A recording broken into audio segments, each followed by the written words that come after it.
ल आज चाहिँ बुढीले छोराको कपाल काट्दै छिन्। ल यस्तो मजाले भिडियो खिच्दै हुनुहुन्छ हैन। मेरो कान्छो छोरो हो सत्यम चापागाई। घाम छ, यस्तो घाममा पनि बसेर उहाँले कपाल काट्न सहयोग गर्नु भएको छ। मेसिन भएपछि त कपाल काट्न नि एकदमै सजिलो हुने रहेछ। शीतलो भयो है सत्यम, एकैछिनमा शीतलो हुने रहेछ यार। ल कपाल काट्ने तरिका चाहिँ राम्रो रहेछ।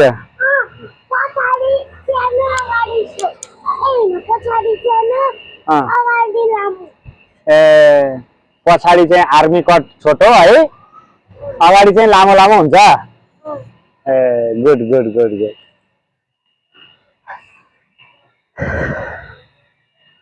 ल सत्यमले चिलाउँदैन छोरो यसरी कपाल काट्दाखेरि यता गालातिर लाएर चिलाउँछ। ल ल मुन्टो अलि ठाडो गर छोरो, कपाल काटेको आँखा बन्द गर न, आँखा बन्द गर। ल मेसिनले सर सर एकैछिन हुँदो रहेछ यार, 5 मिनट लाग्दो रहेछ कपाल काट्नु। ल पछाडि त कहीँ टाटो छैन, कति राम्रो है, क्लियर। एउटै नम्बरमा हालेर घुमाइदिएपछि है। ल बाफ्रे कपाल काट्दा पनि पुरै बुद्धको पोजिसनमा पो छ त यार, हातको औँला हेर्नु त। ल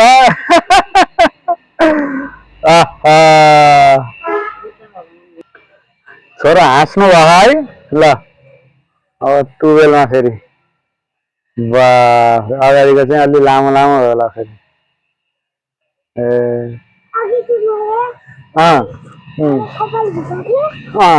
गाइस पहिला चाहिँ सत्यमले गएर कपाल भिजाएर आउनुभयो, अहिले चाहिँ कालो कालो देखिएछ। ल हेर्नुहोस् है, अब मुन्टो अलि सिधा गर्नु त, माथि हो सिधा हो, यसरी हो काट्ने। ल आहा यति भएपछि त हदमका जानै परेन सैलुन होइन, पैसा पनि बच्यो एकचोटि मेसिन किनेर लिएर आएपछि।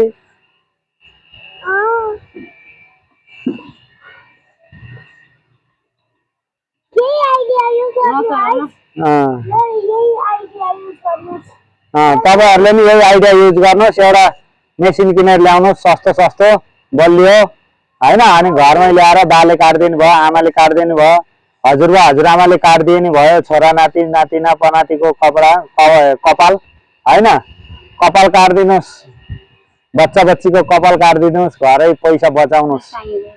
ल हेर्नुस्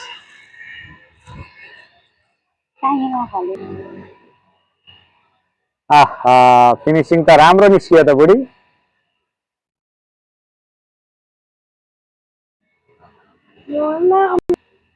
ल कस्तो हुँदो रहेछ त आफ्नो छोराको बच्चाको कपाल काट्दाखेरि, आफ्नो घरमा आफैले मेसिन किनेर ल्याएर बच्चाको कपाल काट्दाखेरि।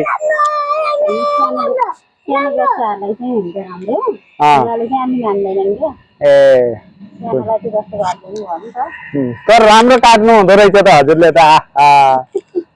ठुलो बाबु चाहिँ मान्दैन, के कटो मम्मी भन्छन् भन्छ।